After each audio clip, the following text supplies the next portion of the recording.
नमस्कार दोस्तों, आप सभी का lecture number 3 of complex number में स्वागत है। आज की वीडियो में हम इक्वलिटी ऑफ कॉम्प्लेक्स नंबर्स से रिलेटेड पढ़ेंगे। जैसे कि हमने देखा होगा कि ये इक्वल का साइन हम यूज करते हैं, तो इसका मीनिंग ये होता है कि लेफ्ट साइड जो भी है वो राइट साइड के इक्वल होना चाहिए। अगर हमारा लेफ्ट साइड 3 है तो राइट साइड भी हमारा 3 होना चाहिए। सिमिलरली हम देखते हैं कॉम्प्लेक्स नंबर में, अगर दो कॉम्प्लेक्स नंबर इक्वल होते हैं तो उसमें क्या होता है, equality of complex number.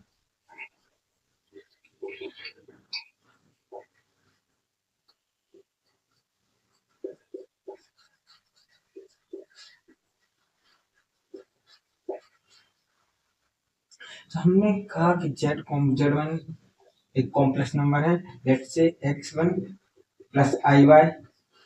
Z2 एक कॉम्प्लेक्स नंबर है, X2 प्लस IY। हमारे पास दो कॉम्प्लेक्स नंबर है। यदि हम कहते हैं if Z1 is equal to Z2, इसकी मीनिंग ये होगी कि जो इसका रियल पार्ट है इसके रियल पार्ट से इक्वल होना चाहिए, इसका इमेजिनरी पार्ट इसके इमेजिनरी पार्ट के इक्वल होना चाहिए। जब दो कॉम्प्लेक्स नंबर इक्वल दिए जाए तो हमको यही मतलब निकालना है कि x1 is equal to x2, y1 is equal to y2। ठीक है, हम ऐसे लिख सकते हैं real z1 is equal to real z2, imaginary z1 is equal to imaginary z2। तो हम यहाँ पे लिखते real z1 is equal to real z2, मतलब x1 is equal to x2। यहाँ से आएगा y1 is equal to y2। ठीक है, अगर जैसे दो कॉम्प्लेक्स नंबर इक्वल है तो इसका मीनिंग क्या हुआ कि इसका जो रियल पार्ट है इसके रियल पार्ट से इक्वल होना चाहिए, इसका जो इमेजिनरी पार्ट है इसके इमेजिनरी पार्ट से इक्वल होना चाहिए। इसका रियल पार्ट क्या है x1, इसका रियल पार्ट क्या है x2, इसका इमेजिनरी पार्ट क्या है y1, इसका इमेजिनरी पार्ट क्या है y2। अब हम एक क्वेश्चन देख लेते हैं कि इस टाइप के क्वेश्चन किस टाइप से आ सकते हैं समझने के लिए कि a-1 प्लस 3i एक कॉम्प्लेक्स नंबर है z1, अनदर कॉम्प्लेक्स नंबर है 3 प्लस b-1 आयोटा।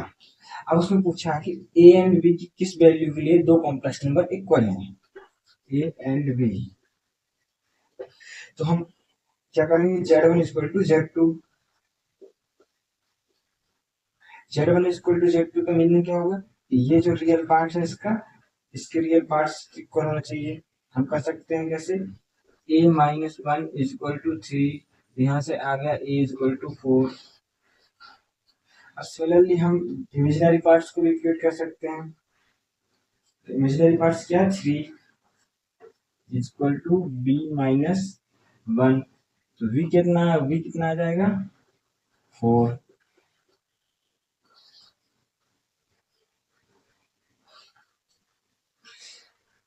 तो हमने देख लिया a एंड b की जो वैल्यूज हैं 4 4 होना चाहिए, तभी ये complex number z1 z2 equal होंगे। अगर हम इनकी वैल्यू भी पुट करके देखेंगे तो हम देखेंगे कि ये दोनों कॉम्प्लेक्स नंबर इक्वल है। कितना आएगा 3 प्लस 3i। ओके, अब हम अलजेब्रा ऑफ कॉम्प्लेक्स नंबर्स देखेंगे।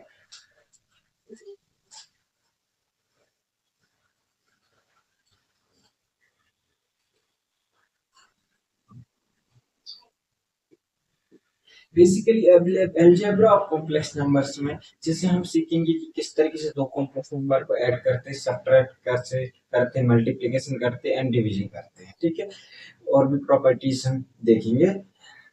जैसे कि हमने देखा होगा कि एक z1 कॉम्प्लेक्स नंबर है, let's say x1 i/1 and another complex number है x2 into i/2। ओके, अब हमें इन दोनों कॉम्प्लेक्स नंबर को ऐड करना है, तो हम that is z1 plus z2 find करना है। तो हम किस तरीके से फाइंड कर सकते हैं, हम क्या करेंगे x1 प्लस x2 लिख देंगे पहले, plus iota y1 plus y2। तो हम ऐसे कह सकते हैं कि अगर हमें दो कॉम्प्लेक्स नंबर को ऐड करना है तो हम रियल पार्ट को ऐड कर लेंगे पहले एक इस कॉम्प्लेक्स नंबर का Z1 का, फिर Z2 के साथ में, और फिर इमेजिनरी पार्ट्स को हम ऐड ऑन कर देंगे। ठीक है, x1 plus x2, real part इसको, रियल पार्ट इससे, इमेजिनरी पार्ट इससे। ठीक है, ये हमारा था एडिशन।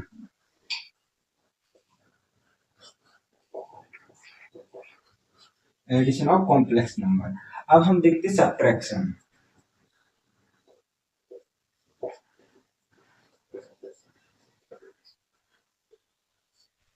सब्ट्रैक्शन में हम कह सकते हैं कि ये हमारा Z1 कॉम्प्लेक्स नंबर है, Z2 कॉम्प्लेक्स नंबर ही है, that is x1 plus i/1 के फॉर्म में and x2 plus i/2 form में एक अनदर कॉम्प्लेक्स नंबर।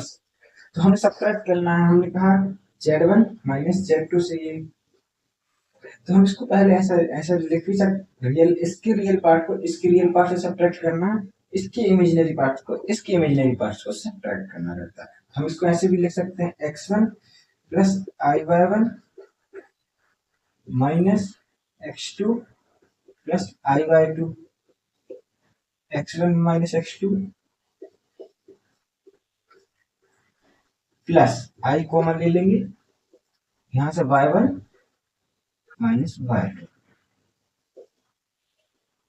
तो ये हमको अनदर कॉम्प्लेक्स नंबर मिला जिसकी जो किस तरह की सॉल्व टर्न हो रहा है, इसके रियल पार्ट जो जो कॉम्प्लेक्स नंबर है उसके रियल पार्ट को इसके रियल पार्ट से सब्ट्रैक्ट करना, that is x1 minus x2, और इसके y1 को y2 से सब्ट्रैक्ट करना, और आयोटा रहेगा।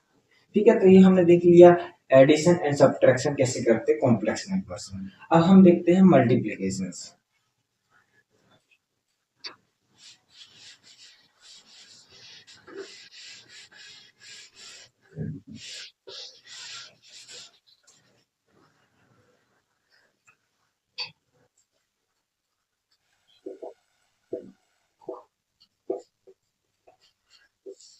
अब हमारे पास कॉम्प्लेक्स नंबर्स कौन से हैं, Z1 मल्टीप्लाई और Z2 चाहिए। तो हम क्या करेंगे, पहले मल्टीप्लिकेशन के फॉर्म में लिख लेते हैं, x1 plus i/1 x2 plus i/2, इस तरीके के फॉर्म में हम लिख सकते हैं। अब देखिए हम x1 के साथ पूरा मल्टीप्लाई करेंगे, x1 x2 plus i/2 plus i/1 का पूरे के साथ मल्टीप्लाई करेंगे x2 प्लस i/2। अब हम इसके साथ मल्टीप्लाई कर सकते हैं, x1 x2 प्लस आयोटा रहेगा यहाँ x1 y2 प्लस इसका साथ मल्टीप्लाई कर देंगे i/1 x2 प्लस यहाँ पे कितना होगा i² y1 y2, जब हम इसका इस टर्म से यहाँ पे मल्टीप्लाई करेंगे। अब देखिए i² की वैल्यू कितनी होती है, -1, तो यहाँ पे माइनस y1 इंटू y2 आ गया।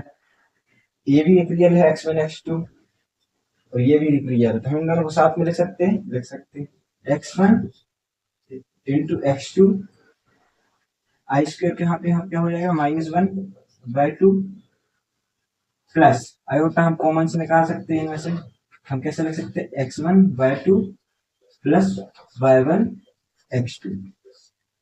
तो हमको एक नया कॉम्प्लेक्स नंबर मिला जिसको हम इस तरीके से लिख सकते हैं।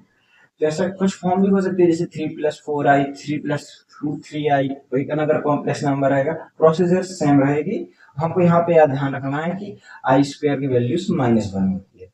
तो हम सिमिलरली जैसे रियल नंबर्स का मल्टीप्लाई करते हैं वैसे ही हम यहाँ पे परफॉर्म करने की कोशिश करेंगे। ठीक है, अब हमने मल्टीप्लिकेशन ऑफ कॉम्प्लेक्स नंबर देख लिया, अब हम डिविजन देखते हैं।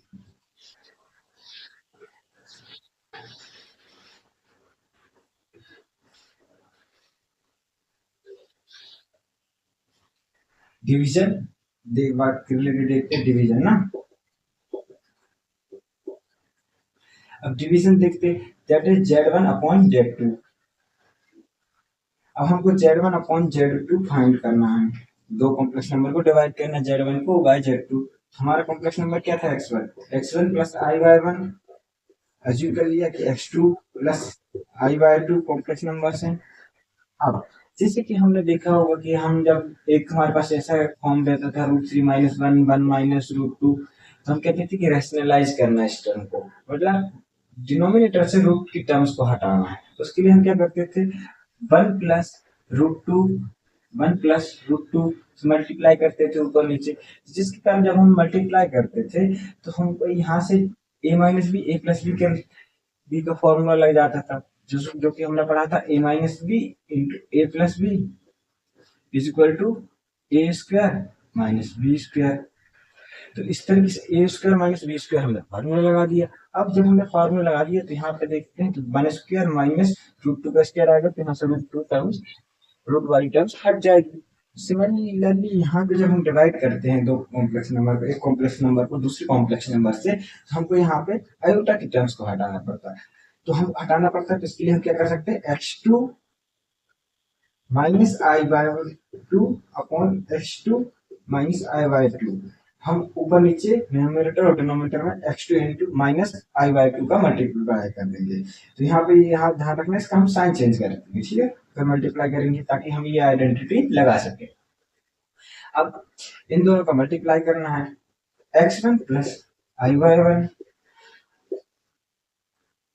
X two i by two. अब यहाँ पे हम कर सकते हैं x two plus i by two x two minus i by two. अब हम यहाँ पे सिमिलरली जो मल्टीप्लीकेशन में सीखा था वो कर सकते हैं, तो हम यहाँ पे ऐसे ही लिख रहने दे रहा है, x one i by one x two minus i by two. अब यहाँ पे देखिए a plus b a minus b है, तो हम यहाँ पे लगा सकते हैं a square minus B square क्या है यहाँ पे, बी आई बाय टू का स्क्वायर। अब हम इसको फर्दर सिंप्लीफाई कर सकते हैं, तो x one plus i by one x two minus i by two, यहाँ पे x two square minus i square कितना होता है, minus one minus one plus one, यहाँ पे बाई टू स्क्वायर आ जाएगा।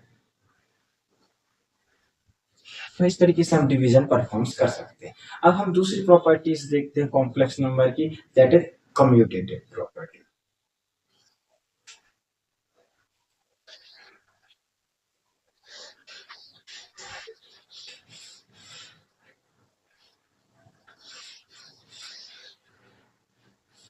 देखिए जैसे कि अगर हमारे पास दो नंबर है, लेट्स से 2 है प्लस 3, अब हम इसको पहले 2 प्लस 3 ऐड करें तो भी 5 आएगा, या तो हम पहले 3 प्लस 2 ऐड करें तो ये 5 आएगा। इसी को हम बोलते हैं कम्यूटेटिव प्रॉपर्टीज होती है। ये रियल नंबर्स में हम देख रहे हैं, ऐसा हम कॉम्प्लेक्स नंबर्स में देखेंगे कि अगर हमारे पास दो कॉम्प्लेक्स नंबर है Z1 प्लस Z2, या तो हम Z1 प्लस Z2 ऐड करें या तो हम Z2 प्लस Z1 ऐड करें, दोनों साइड से आंसर सेम आएगा। अगर ऐसा हो रहा है कि Z1 प्लस Z2 ऐड कर लें और Z2 प्लस Z1 हो करें, ये प्रॉपर्टीज को हम बोलते हैं कम्यूटेटिव प्रॉपर्टी, और जो कम्यूटेटिव प्रॉपर्टीज होती है वो कॉम्प्लेक्स नंबर्स में भी फॉलो होती है।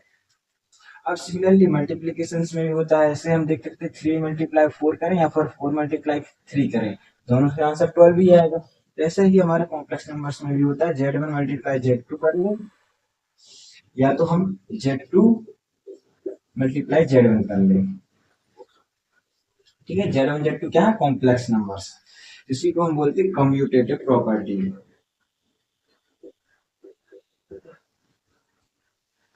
कम्यूटेटिव प्रॉपर्टी, ठीक है। अब हम अनदर प्रॉपर्टीज देखते हैं, जैसे कि अगर हमने यहाँ पे देखा कि 2 प्लस 3 को ऐड कर लो या 3 प्लस 2 को ऐड कर लो, वैसे ही हम यहाँ पे देखते हैं कि अगर हमारे पास 3 कॉम्प्लेक्स नंबर्स हैं Z1 Z2 Z3, अब इन दोनों 3 कॉम्प्लेक्स नंबर है, या तो पहले आप इन दोनों को ऐड कर लो फिर इसके साथ में ऐड कर लो, ये भी सेम रहेगा, या तो पहले Z1 plus Z2 plus Z3 या फिर Z2 और Z3 को ऐड कर लो, तो दोनों तरफ से आंसर सेम आएगा, ठीक है। तो ये एसोसिएटिव प्रॉपर्टीज होती है जो कि कॉम्प्लेक्स नंबर में वैलिड रहती है, या तो आप पहले Z1 प्लस Z2 को ऐड कर लो फिर Z3 को ऐड करना, या तो आप Z2 प्लस Z3 को ऐड कर लो फिर Z1 को ऐड करना। अब मल्टीप्लिकेटिव प्रॉपर्टी इसमें भी रहता है कि Z1 multiply Z2 into Z3, Z1 Z2 Z3। यहाँ पे आप पहले Z1 Z2 को मल्टीप्लाई कर लो या फिर Z2 या Z3 को मल्टीप्लाई कर लो। ऐसा होगा जैसे किसी बच्चे तीन थ्री कॉम्प्लेक्स नंबर्स हैं, कौन कौन से Z1 Z2 Z3, अब इनको सबको कहा मल्टीप्लाई करने दो, तो हो सकता है किसी बच्चे को कह रहा, बच्चे को लग रहा है Z1 to Z2 का मल्टीप्लिकेशन मेरे को इजी पड़ रहा था, मैंने Z1 Z2 कर लिया, फिर मैंने Z3 के साथ कर लिया। लेकिन कोई बच्चा कह रहा है कि मैं पहले Z2 और Z3 का मल्टीप्लिकेशन करेंगे, फिर हम Z1 के साथ मल्टीप्लिकेशन करेंगे। किसी भी तरीके से कर लो, आंसर सेम ही आएगा। इसी को हम बोलते हैं एसोसिएटेड प्रॉपर्टीज। Associated property. अब हमने कम्यूटेटिव प्रॉपर्टी देख ली, एसोसिएटेड प्रॉपर्टी देख ली, अब हम डिस्ट्रीब्यूटिव प्रॉपर्टीज देख।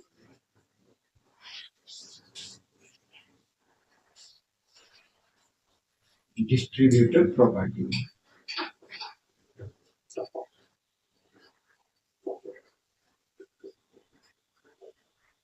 अब देखिए जैसे हमारे पास नंबर्स हैं, let's say Z1 plus Z2, यहाँ पे प्लस भी हो सकता है माइनस भी हो सकता है, ठीक है। Another complex number let's say Z3, ठीक है।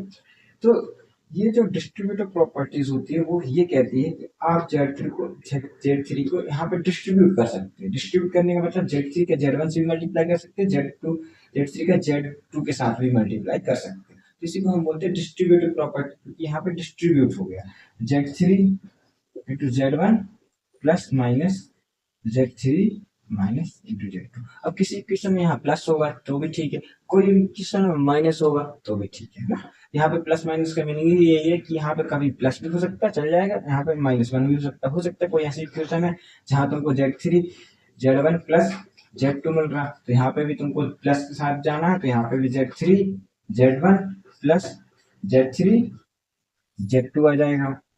यहाँ पे अगर माइनस है तो फिर माइनस यहाँ पे भी आ जाएगा, ठीक है। अब हमने यहाँ पे देखी डिस्ट्रीब्यूटिव प्रॉपर्टीज। अब हम एक टर्मिनोलॉजी को और समझेंगे।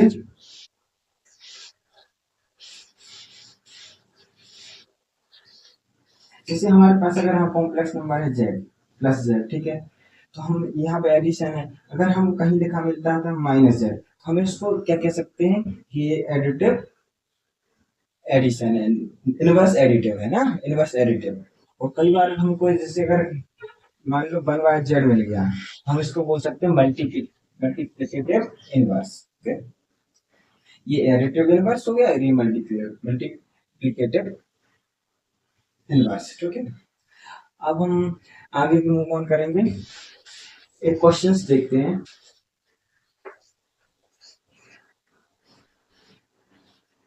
जैसे क्वेश्चन है x-2 upon i+4 plus y-2 i-4 is equal to 2i। ये क्वेश्चंस दिया है और कह रहा है कि for what real values of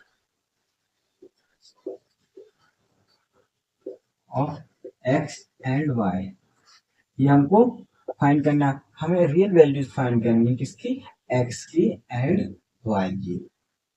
चलिए अब हम देखते हैं हम इसको सॉल्व कैसे कर सकते हैं। कि अब यहाँ पे ध्यान देना होगा कि हमें रियल वैल्यूज फाइंड करना है, तो बहुत से क्वेश्चन में अगर हमें इमेजिनरी वैल्यू है तो हम उसको कंसीडर नहीं करेंगे। अगर हम इस अब ये सॉल्व करना तो हम इसका मल्टीप्लाई कर सकते हैं, इसका इससे मल्टीप्लाई कर सकते हैं। x-2 मल्टीप्लाई करेंगे i-4 प्लस y-2 इसका इससे y-2 का i+4। अब इसका इससे मल्टीप्लाई करेंगे, कर सकते हैं ना, तो ये क्या होगा a+b a-b, तो हम आइडेंटिटी लगा सकते हैं a क्या -b² की, लेकिन अभी हम यहाँ पे लिखते हैं i+4 i-4, ऐसा हम लिख सकते हैं। अब हम फर्दर सिंप्लीफाई करने की कोशिश करेंगे, तो हम इसका इसमें मल्टीप्लाई कर सकते हैं, तो क्या आएगा पहले xi-4x, अब हम -2i प्लस a प्लस ये कंप्लीट हो गया। X I minus 4x minus 2y into +4। Okay, अब हम देखते हैं y का i से साथ है तो y i हो जाएगा, y 4y, अब यहाँ पे -2i आ जाएगा, -8 आ जाएगा, -8 है यहाँ पे। अब हमारा -8 आ गया। ओके, अब हम देखते हैं, मूव ऑन करते हैं। तो यहाँ पे a plus b, a minus b का होल स्क्वायर लग जाएगा तो कितना आएगा, a square minus B square. तो हम यहाँ पे देखेंगे आई स्क्वायर माइनस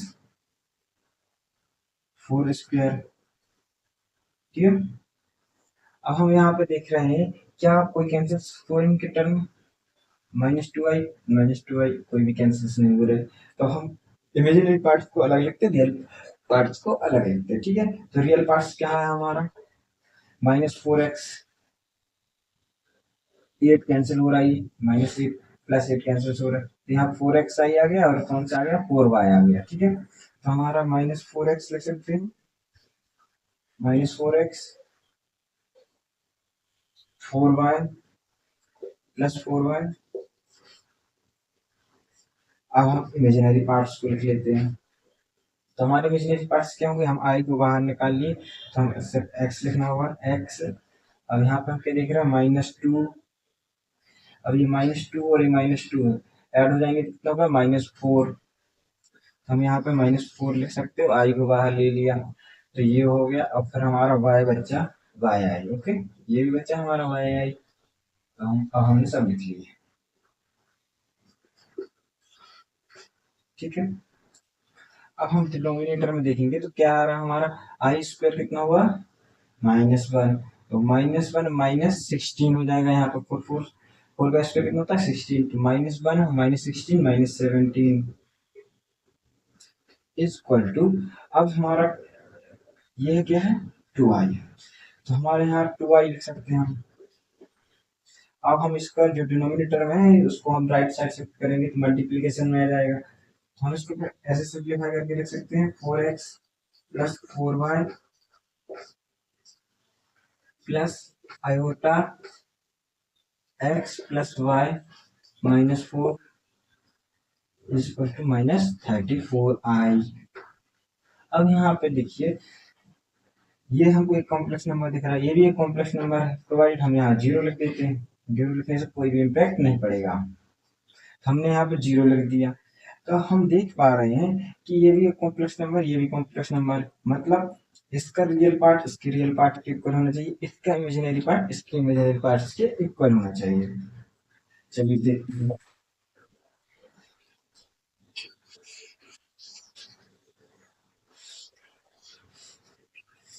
तो हम यहाँ से लिख सकते हैं 4x + 4y